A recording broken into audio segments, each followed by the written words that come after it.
कृष्णा देवी दासी जी। राधे राधे महाराज जी। महाराज जी, प्रेम पाने का संघर्ष में साधक को कई प्रकार की बाधा आती हैं महाराज जी, ऐसे में साधक क्या करे?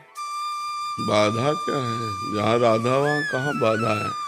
और प्रेम शब्द तो ऐसा जो समस्त बाधाओं को मिटा देता है। क्या बाधा? हमारी इंद्रियों की लोलुपता हट जाए, हमारा मन प्रभु के चरणारविंद में आसक्त हो जाए, तो उसकी स्थिति ऐसी हो जाती, कोई बाधा नहीं पड़ती। नहीं खान पान ते भावे है, नहीं कोमल वसन सुहावे है, सब विषय लगे ते खारा है, हरि आशिक का मग न्यारा है। जो भगवान से प्रेम करता है उसे कुछ अच्छा ही नहीं लगता। तो बाधा क्या हो सकती? क्या बाधा हो सकती? हमें तो आज तक समझ में नहीं आया कि बाधा क्या हो सकती। हमारी इंद्रियां और मन जो विषयों में जाते हैं यही बाधा है। और प्रेमी का मन जाता ही नहीं है।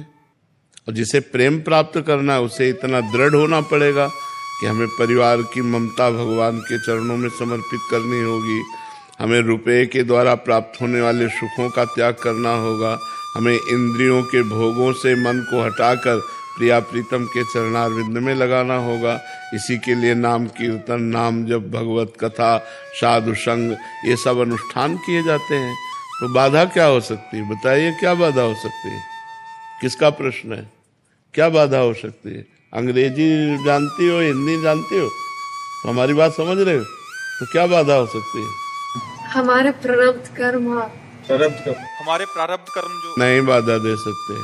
प्रेम में बाधा नहीं दे। बहुत प्रकार के कष्ट हैं शरीर में, लेकिन वो बाधा थोड़ी है, वो तो कृपा है श्री जी की। जितना हमें कष्ट मिलता है शारीरिक, प्रेमी अगर शरीर के कष्टों की याद रखे तो प्रेमी किस बात का? प्रेमी तो बहुत विचित्र मार्ग है। जीवित मर जाए उलट आप में समाए, यह दिलगिरी है। जीवित मर जाए, मन मार्या तन बस में कीन्हा, हुआ भरम सब दूर, बाहर से कछ दिखत नहीं, अंदर चमके नूर। आपो त्याग जगत में बैठे नहीं किसी से काम, उनमें तो कछु अंतर नहीं, संत कहो चाहे राम। क्या प्रारब्ध? प्रारब्ध शरीर पर आएगा, हमारे ऊपर थोड़ी आएगा। हम तो श्री जी की दासी हैं या ठाकुर जी के दास हैं, हमारा क्या बिगाड़ लेगा प्रारब्ध? प्रारब्ध शरीर को पीड़ा देगा, आनंद पूर्वक राधा राधा कहते हुए उसे भोग लेंगे। क्या बाधा पहुंचा देगा? शरीर स्वस्थ है, मनमानी भोग भोग रहे और प्रेम की बात कर रहे हैं। नहीं, ऐसा नहीं है। जब भीषण विपदा में भी राधा राधा राधा राधा, भीषण पीड़ा में भी राधा राधा राधा, तब प्रेम का मार्ग है। प्रेम का जो मार्ग है वो थोड़ा कठिन है। भगवान से प्रेम करना, श्री कृष्ण से प्रेम करना कठिन है।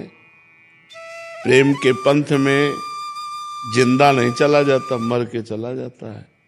समस्त वासनाओं को मार करके, समस्त इच्छाओं का त्याग करके, हर कष्ट को सहते हुए तब प्रेम मार्ग में चला जाता है।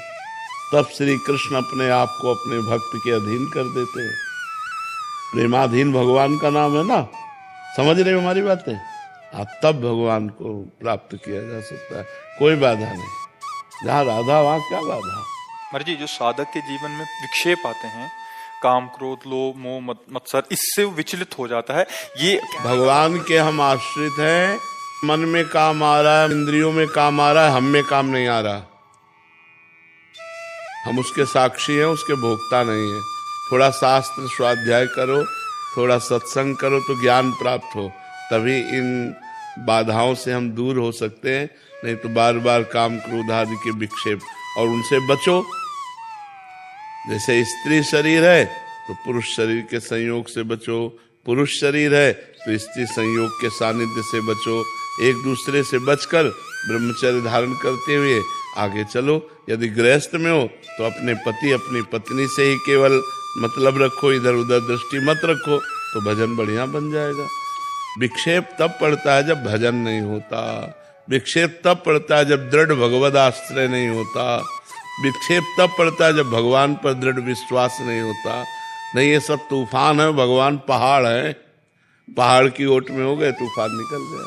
काम क्रोध आदि के तूफान केवल उसको गिराते हैं जहाँ अहंकार होता है, जहाँ भजन नहीं होता है।